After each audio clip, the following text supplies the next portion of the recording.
And therefore, for me, I would not really want to give a long speech, but rather to say a few things which can actually generate some discussion, which I believe may learn better, I think, when we discuss, other than just listening to somebody speaking.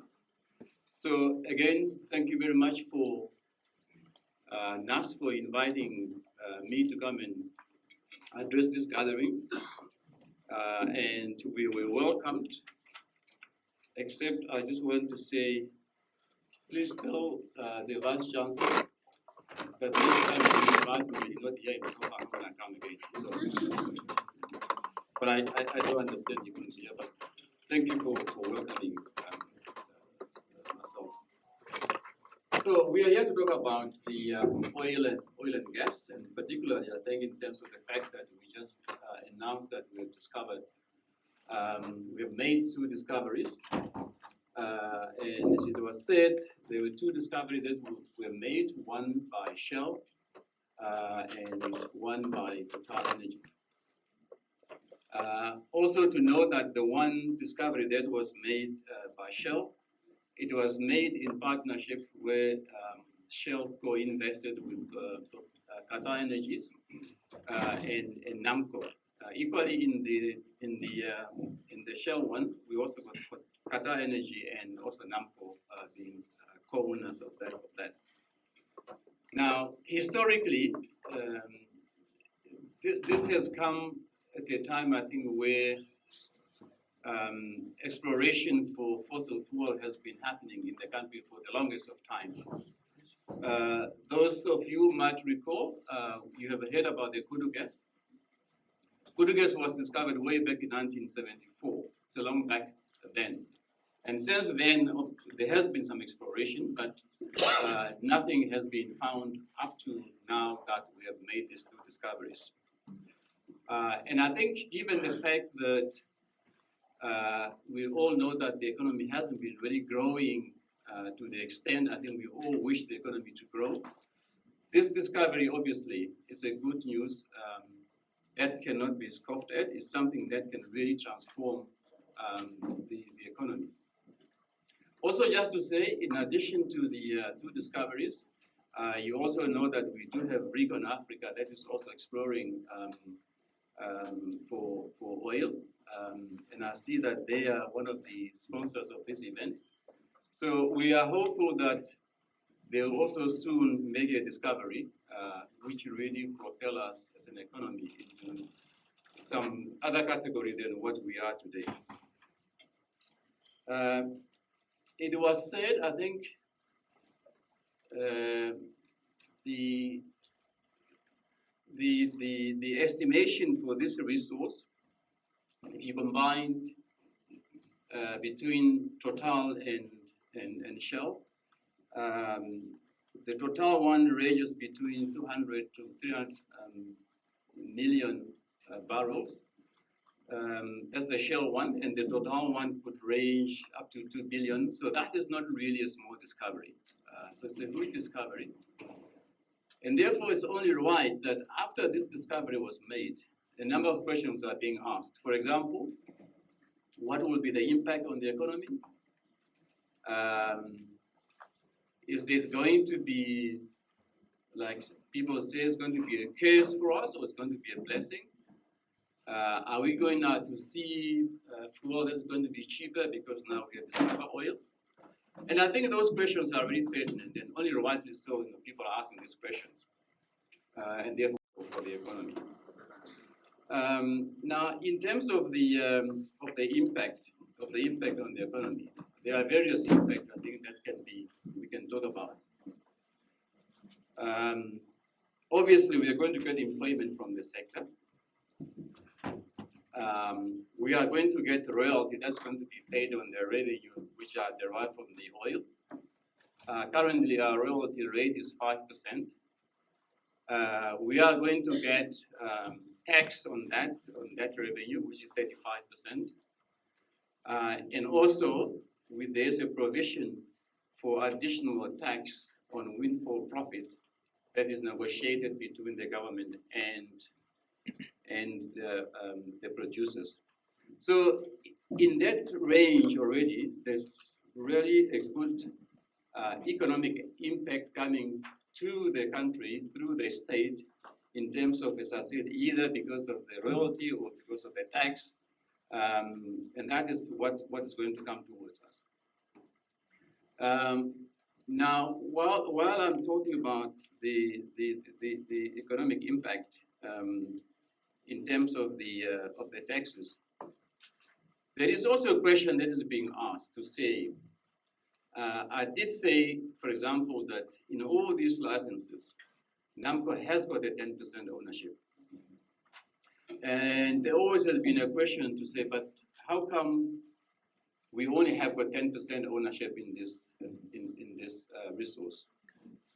And therefore, people then argue that the impact is not as big because we're only having 10% through the state-owned company, which is NAMCO.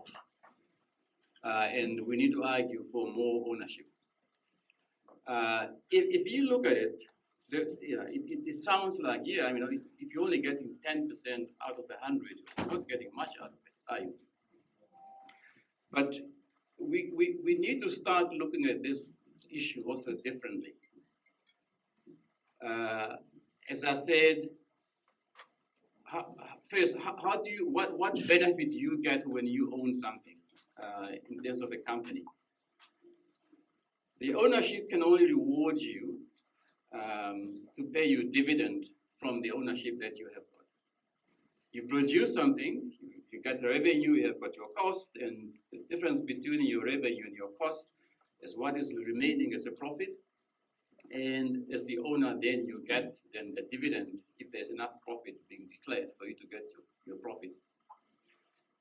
Now, I want us also to start looking at it this way, to say, of the revenue that the company is going to generate, how much do we get from that revenue? Before we even talk about the profit and therefore how much you get of the profit. It makes also better sense to really just look at the revenue that is generated before you take off all the expenditure. Now, in terms of what I've just said, in terms of the royalty, in terms of the taxes, and in terms of additional tax or additional tax you can get, the model shows that we are actually going to get up to 55% of that revenue. And on top of that 55% of the revenue, you also get your reward on your 10% should there be profit being made on that. And therefore, you do not only really get benefit from ownership, but you can also get the economic impact from other sources rather than necessarily just ownership that only reward you through dividend. So I thought I'll just do that. But that is the economic impact you have got. Now, the other economic impact you're also going to have is through, I think it was said here, value addition, and other things can, things that can come up simply because you do have oil and gas sector. And this is where the local content issues come in. In other words, how much value can be created within the economy simply because you now have the scope of oil and gas. And that can come in terms of goods and services that has to be provided to the oil industry. Now, that local content, for me, is even more impactful to the economy. If well done, you can actually get less than you can get from the direct revenue that you get from the oil sector. For example, you can think about this is a very highly sophisticated industry. You can think about the engineering service that must be provided to these companies. You can think about the some other transportation. You can think about the catering. You can think about the FSOPs that need to be constructed. And I think, for me, that is really where the value is going to come from. The question, though, is this, that are we, as Namibians, are we ready then through our entrepreneurs, are we ready to be in a position by the time those services are required? Will we be in a position actually to provide that service to the oil industry? Because it will make no sense for us to demand that the engineering service must be provided by Namibian companies, whereas we know very well that we don't have companies like that that are ready. And therefore, the question really we need to start to ask ourselves, how do we put ourselves in a position that we are ready to provide this service when it will be required? And I'm calling on the Namibian business people to really follow this local content issue and make sure that they understand what it is, and not only understand, but also make sure that they are ready to be able to do that. Also, the value is also going to be more impactful when really the services are created within the local content or the local economy. When the goods are created here, it will make no sense to simply say, oh, as long as it's provided by a Namibian company, but that Namibian company is going to import the service or the goods in any case. And that's normally what we do. We want to argue to say we are a Namibian company and therefore I want to provide a service, but you do not actually create the service yourself. Whether it's an IT service, whether it's a legal service, or whatever service you're going to provide, are you be the one actually who providing them? Or you're simply going to buy it from somewhere else and then give it to the oil companies? So we need to make sure that we are in a position to provide those. And obviously, there are certain services that are much easier to provide. You can think of, for example, maybe catering. It's a very simple service to provide. And therefore, from day one, we should be in a position actually to provide that service. But services like engineering services, those are highly technical. And therefore, it might take some time for us to be in a position to provide that. And therefore, we may not be in a position from day one to insist that the oil companies need to source that kind of a service from our Namibian companies, but rather to allow them time to be ready. And again, it depends on what sort of processes and procedure we are going to put in place that our companies are going to be ready during a course of time. For example, we might say, for this specific kind of services, maybe from day one, there will be no requirement for local content, but maybe by year 2 or year 3, 10% must be sourced locally. By year 10, 50% must be sourced. So it's progressive based, allowing people to be ready to provide these services.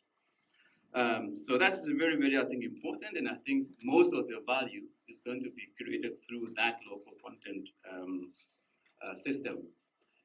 And also just here to say that as a ministry, we do currently have a local content policy that what is drafted. The idea is to discuss that local content draft publicly so that we can have as much input as possible to make sure that by the time it's adopted and by the time also it becomes law, is something that we're all familiar with and therefore we all give it our input. So there will be a time when we actually have a public discussion how that local content is going to look like. The other issues being asked is that, is it going to be a curse or is it going to be a blessing for us? Now, the short answer to that question is really just like, it depends on what we decide to do. It really all just depends on what we decide to do. Now, it can become a curse in two ways. It can become a curse economically in a way of socio-political issues. On the economic side, for example, it can become a case if we suddenly, because we've got oil and gas, which is going to get us a lot of revenue, somebody talk about 3.5 billion, maybe less, maybe more, but that's a lot of money. Suddenly, because we do have that revenue, we decide to neglect all the other sectors of the economy. We no longer want to do agriculture because we say, look, we've got money, we can always buy our food. We no longer want to do the fisheries because, like, oh, fish is not really, this is more money. We somehow neglect all the other sectors. Now, if you do that, obviously what's going to happen is that, by the time the oil is not, it's going to be depleted, or one day, it means your economy can no longer function without having an oil sector. That's why it can become a case such that you're really just focusing on one and you neglect all the other sectors of the economy. The other way it can actually become a case economically is that if we then were to only depend on the revenue coming from oil, and then we always think that oil is always there, the revenue is there, your budget is always inflated because you got oil, and suddenly you can no longer actually get enough money from the oil sector simply because, as we know, the oil price is very volatile. As we know, we're experiencing all this today. Last year, towards the end, in the last quarter of last year, the price of crude oil went down as like $20. You remember that? And suddenly now it's over 120. Now imagine if you're relying on a certain level of price of crude oil, and that's where you're pushing your budget on, and then you go on borrowing because you know you're going to get the money, and the price just goes up. What happens? It can actually cause economic instability within the economy, and therefore, that is another way how it can become a case, and therefore we need to be very careful how we deal with that. On the socio-economic issue, obviously, and that's probably where most people think about how this can become a case, where, for example, the money is stolen, it's put in my pocket, and you guys get nothing out of it. It can happen, or it can happen where, in other countries where, because of really this revenue from the oil, you get too much influence from outside, external influence, and that can be destabilizing. And therefore it becomes a security issue, and therefore eventually it just becomes a very, very, very difficult issue to manage. And therefore those are all issues that we have to make sure that we actually have got the processes, we have got the institutions, and make sure that our institutions that are going to manage this are very strong institutions with the people who know what they are doing, so that at least you do not allow some of this to happen. And therefore, the way you manage your revenue coming from this is really done in a very systematic way, such that you really manage this resource not only for this current generation, but also for the future generations. And I think in that respect of the future generation, we are also, I think, in a very good position. You might have recalled when not long ago the president had launched the Sovereign Wealth Fund. And the idea was to use the Sovereign Wealth Fund to deposit some of the revenues that we get from our natural resources, whether it's going to be in our oil and gas, whether it's going to be fisheries, or whether it's going to be minerals. So into that fund, we are going to deposit some of the revenue. That will not be withdrawn. You can only withdraw the interest from that fund. But even when you withdraw that interest, it's only when it's approved by Parliament, so that you don't have either the Minister of Energy that said, I want money from this fund, or the Minister of Finance wants the money, or somebody wants the money. So you make it so difficult that fund is really sovereign wealth fund, but it's for the future generations. So I think on that score, we are probably ahead of the game. We are doing quite well. And also, I believe our institutions, whether it's political or otherwise, relatively something like this, people do go crazy. Huh?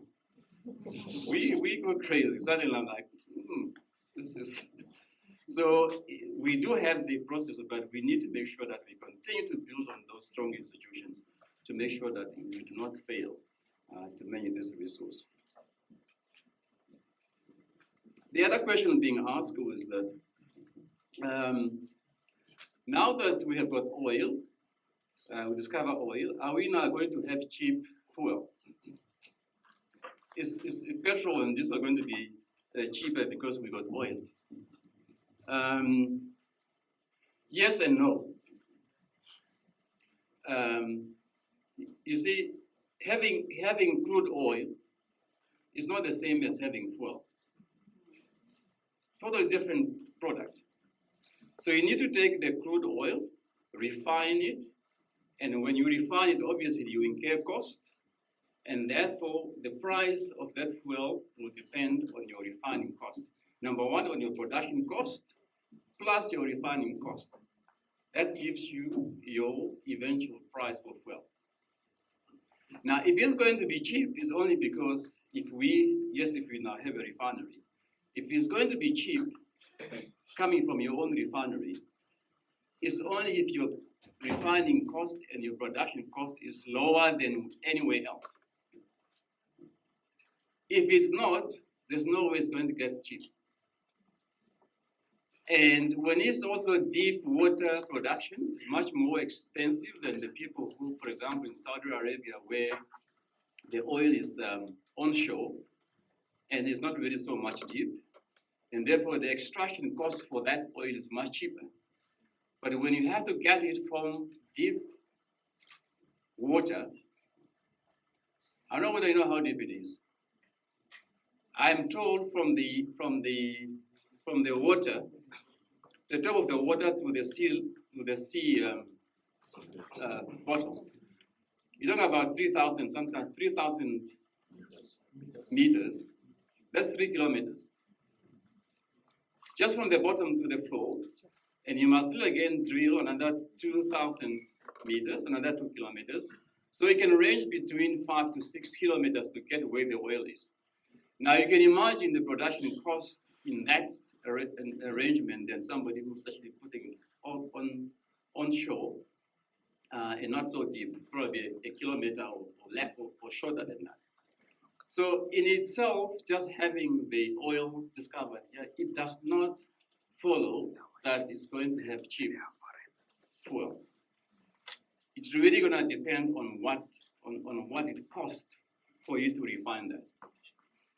But I would agree with those who says, well, it makes sense, as we're talking about the local content, it makes sense maybe to really starting about having the refinery. But it's not because we are going to have cheap fuel. It's just for economic development to say you have got more economic activities within the economy and therefore it makes sense. But don't expect that the fuel that comes from that refinery necessarily is going to be cheaper because it's your crude oil. The last issue I thought I'll touch on is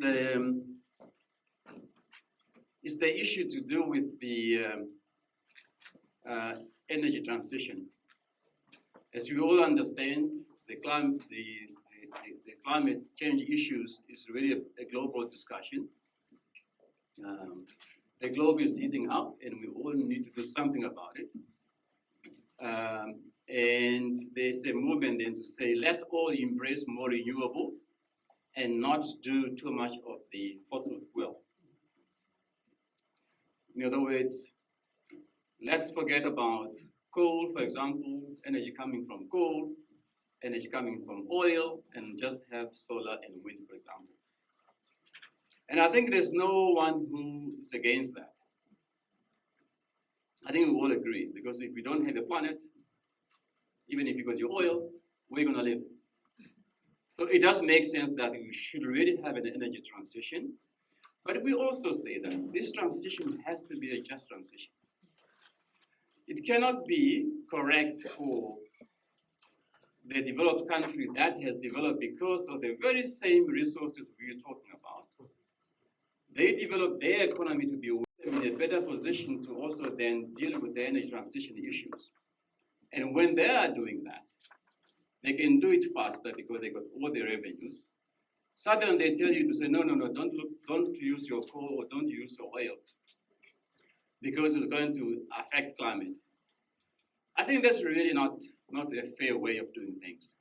We would understand that if it's a just transition, say, for example, the European countries, maybe they only need 20 or 30 years to transition. But we might need more, like 50, because of the level of our development. For us, the most critical issues here is more really poverty of energy. We don't have energy on the African continent. For statistics purposes, 11 out of the 54 African countries, 90% of their population do not have access to electricity. They just don't have it. The whole sub-Saharan Africa, for example, about 1 billion people now in sub-Saharan Africa, the whole region uses less electricity per year than the 4.8 million people in Alabama in the US, just one state. The whole sub-Saharan Africa. So really for us, the most important issue here is that we need to provide energy for the people's livelihood. That is quite important. And in fact, you would also see that, for example, now that Europe is experiencing problems because they can't get the gas which they used to get from Russia. There are countries that have closed their coal plant, saying that we are going to reopen this now. Why? Because they're in a crisis. We as African country, we are always in a perpetual crisis, and therefore I think really if it's going to be a just transition, we need to be allowed more space and have some of these resources that can help us to be ready to embrace the energy transition. Otherwise, if we are going to be told to say we need to do it at the same pace as other developed countries, I would then not really agree that that transition is really as a just transition. I would actually say those are really bad Samaritans who want us to do things or do not want us to do things. The very same thing which actually make to be what they are. But again, just want to add, I am not arguing to say there's no climate change issues. It's there, it's real. But all I'm saying, the pace at which we need to address this needs to be different based on your level of development. And I think in that way it's going to be a just transition. I think I have probably said a lot. And as I said, I will probably rather want to have a discussion where people ask questions.